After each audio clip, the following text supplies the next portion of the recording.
Good evening. आज हम लोग चैप्टर ले रहे हैं क्लास 8 का। एक पोएम है, चैप्टर नंबर 6 है उसका नाम जो है the way through the woods. तो ये पोएम जो है रुडयार्ड किपलिंग ने लिखी थी एंड इनके बारे में यहाँ पे दिया गया है, इनका इंट्रोडक्शन भी दिया गया, वो भी हम देखेंगे। तो सबसे पहले इसमें कनेक्ट कैसे करते हैं, इसको चैप्टर के साथ आपको कैसे कनेक्ट करना है उसमें दिया गया है। You may have shifted to a new house. आपको बोला गया है कि आपको एक ऐसी सिचुएशन में है आप कि आप एक नए हाउस में शिफ्ट हुए हैं, taken admission in a new school और move to a different seat in your classroom. To describe your feeling about living the old place and arriving at the new one. तो कैसे कैसे, जैसा अगर कोई एग्जाम्पल दिए हैं, अगर इस तरह की सिचुएशन आपके पास आ जाए तो आपने क्या किया, क्या करेंगे, डिस्क्राइब करना है आपको। Reflect and think of a place that you have visited in your childhood. In what ways has it changed since then? What is your opinion of the change? तो कोई भी अब 10 साल के बाद अगर आप वापस उसी प्लेस में जाते हैं जिस प्लेस में जैसे कोई विलेज था अगर, तो कितना चेंजेस आ जाता है, बहुत चेंजेस आ जाता है। ऐसे ही इस पोएम में भी इसी तरह का बताया गया कि किस तरह से उस जो पहले जो प्लेस थी उसमें बहुत चेंजेस आ जाते हैं। Imagine, draw a picture of one of your favourite childhood haunts and describe it. तो आपके चाइल्डहुड में, हमें सबकी चाइल्डहुड में कोई एक हॉन्टेड प्लेस रहती है जो कुछ डरावनी जैसी प्लेस रहती है, सबकी मेमोरी में रहती है, तो आपको उस प्लेस को बारे में डिस्क्राइब करना है।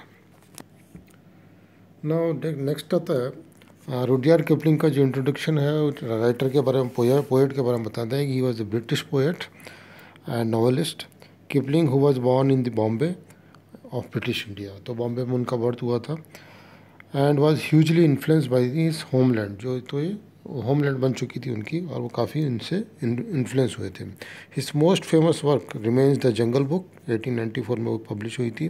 That depicts the stories of a boy called Mowgli. Mowgli आपने काफ़ी बार सुना होगा, आजकल तो नहीं आता बट पहले के ज़माने में मोगली के सीरियल्स आते थे।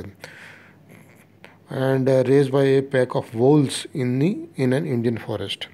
Okay, his other major work include Just So Stories and The White Man's Burden। तो इसके अदर जो काम थे इनके मेजर जो इनके नावल थे, just so stories and the white man burdens.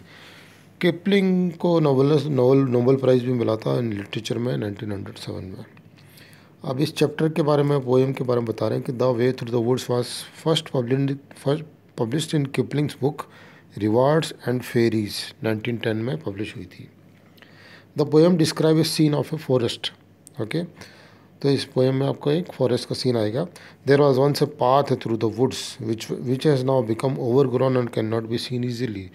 तो उसमें से वुड्स मतलब जंगल में से एक रास्ता जाता था जो अभी उसको मेंटेन नहीं कर रहे हैं, तो इसके कारण उसमें घास पत्तियाँ उग गई, पेड़ उग गए, छोटे छोटे प्लांट उग गए हैं और वो दिखता नहीं है और इतना आसानी से नहीं दिखता है इधर। Wild animal play at the ease there. Okay, yet there are faint hints of people who had once used the path। फिर भी लोगों को याद है कि जिन लोगों ने रास्तों को यूज़ किया था उनको याद है कि यहाँ पे एक रास्ता हुआ करता था। The poem mourns the loss of all the little things that fade away and erase from everyone memories। तो पोएम एक तरह से मतलब दुख दर्शाती है कि कैसे लोग उसको भूल गए हैं, उनकी मेमोरी से सबको निकल गया है।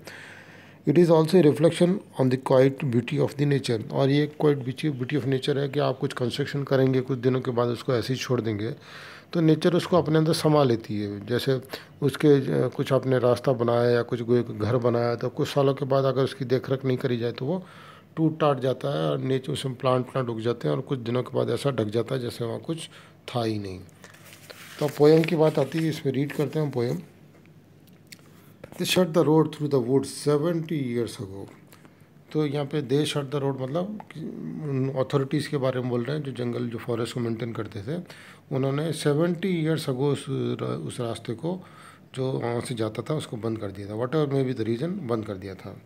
Weather and rain have undone it again. और वेदर और रेन ने मतलब मौसम और जो मौसम की जो मार है उसके कारण वो रोड को जो रोड था उसको अनडन कर दिया, मतलब वापस अपने अंदर नेचर ने अपने आप संभाल लिया, उसके अंदर प्लांट्स उगाए और ये सब हो गया अभी। And now you would never know there was once a road through the woods before they planted the trees. अब आपको बिल्कुल भी पता नहीं पड़ेगा कि वहाँ पे कोई रोड था और उन्होंने वहाँ पे बड़े बड़े ट्रीज प्लांट कर दिए हैं। It is underneath the coppice and heath and the thin anemones. तो कॉपीज़ का मीन्स मतलब यह है कि ग्रोथ ऑफ स्मॉल ट्री मतलब प्लांट आ गए हैं. हीथ मतलब यहाँ पे ग्रास के कारण पूरा ढक गया है वो रास्ता. और एनोमीज का मतलब है जहाँ कुछ एक तरह का प्लांट है वो. तो उन सब चीज़ें प्लांट जो है उस रास्ते पर उगाए हैं. It is underneath the okay. हाँ. Now, next, only the keeper sees that where the ring-dove broods and the badger rolls at the ease. There was once a road through the woods. तो only keeper जो वहाँ की देखभाल करने वाला है उस फॉरेस्ट का या उस लैंड का, वही जानता है. एंड दैट कि जहाँ पे अभी डो मतलब बतख जो है वो ब्रूड्स मतलब वो अपने अंडे सेकती है. और बैडजर्स का मतलब यहाँ दिया है कॉर्निवोरस एलिमेंट जो है वो जो होल बना देता है ग्राउंड में, वैसा एक एनिमल है वो आराम से वहाँ घूमता फिरता है, रोलिंग करता रहता है. और there was a once road through the woods करके ओनली कीपर सीज, कीपर देखता है बस. कीपर को ही पता है कि वहाँ पे एक रास्ता हुआ करता था या रास्ता जैसा अभी भी कुछ दिखता है. Yet if you enter the woods of a summer evening late, अगर आप किसी वुड्स में मतलब फॉरेस्ट में अगर जाते हैं किसी समर इवनिंग में, when the night air cools on the trout ring pools, trout मतलब एक टाइप की फ़िश है. ट्राउट रिंग मतलब वहाँ पे एक कोई पूल है उसके अंदर में ये फ़िश घूमती रहती है. Where the otter whistle his mate they fear not man in the woods because they see so few. जहाँ पे ऑटर एक टाइप का ऑफ सेमी एक्वेटिक एनिमल होता है जो अब विसल बजाता है अपनी मेट को बुलाने के लिए, अपने पार्टनर को बुलाने के लिए. They fear not man in the woods because they see so few. वो लोगों से नहीं डरते हैं क्योंकि वो बहुत कम लोग दिखते हैं वहाँ. You will hear the beat of the horses feet. Okay, you will hear the beat of the horse feet and the swish of a skirt in the dew. आपको हॉर्स की फीट की आवाज़ आती है, बीट की आवाज़ आती है. स्विश ऑफ ए स्कर्ट की मतलब जब कोई चीज़ हिलती है हवा में या जैसे चलने से कुछ, जैसे गर्ल ने यहाँ पे एक फ़ोटो में जो दिया है कि स्कर्ट पहन रखी है, तो उसके चलने से जो वो स्कर्ट हिलती है उसकी आवाज़ भी आ जाती है.